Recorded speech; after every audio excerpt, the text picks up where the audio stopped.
Regardez ce patient, regardez, il a une douleur tellement intense qu'il n'arrive pas à parler.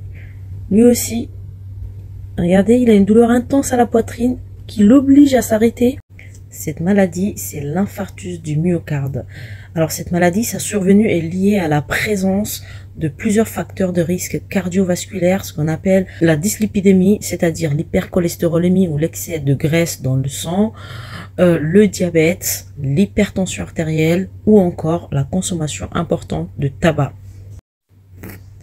Alors, les différents facteurs de risque que je vous ai expliqués vont favoriser ce qu'on appelle l'athérosclérose, c'est-à-dire ce que vous voyez là en haut, c'est un vaisseau d'un sujet normal qui n'a pas ces facteurs de risque-là, où l'artère elle est bien ouverte et les sang s'écoulent correctement. Et là, sur les deux dernières images, vous avez la paroi artérielle où on a un dépôt de graisse qui va augmenter de volume petit à petit et qui va réduire la lumière vasculaire. Ça va réduire l'apport de sang au niveau du myocarde, c'est-à-dire le muscle cardiaque.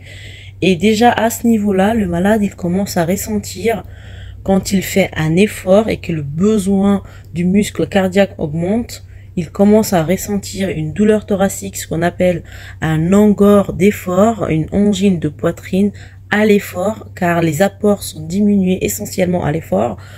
Et là, au stade de thrombose, c'est là l'urgence, où on a la plaque d'athérome qui vient de se rompre et qui vient d'entraîner la formation d'un caillot de sang qui va venir boucher le peu d'espace qui restait au niveau de l'artère. Et donc, c'est une obstruction complète de l'artère. Il n'y a plus de sang qui arrive au niveau du muscle cardiaque. Et ça, c'est une urgence absolue qui nécessite une réouverture urgente de cette artère occluse. Alors, les signes de reconnaissance de cette maladie sont très clairs. C'est en général une douleur thoracique, c'est-à-dire à la poitrine, très très intense, qui peut irradier au niveau du cou ou au niveau le plus souvent du membre supérieur gauche, mais peut-être aussi de deux membres. Cette douleur peut survenir à l'effort et aussi elle peut survenir au repos et ça doit vous alarmer. Le deuxième signe, c'est une gêne à la respiration, peut survenir également soit à l'effort et vous obliger à arrêter l'effort, soit même au repos en étant couché, ou un signe alarmant qui doit absolument vous pousser à consulter en urgence.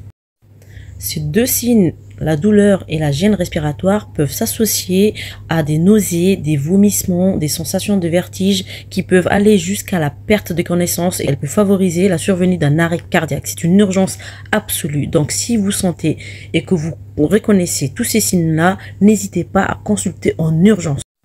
Protégez-vous, protégez votre cœur. Je continuerai à vous partager tout ce qu'il faut savoir sur les maladies cardiaques. N'hésitez pas à vous abonner, à liker et à partager un maximum cette vidéo.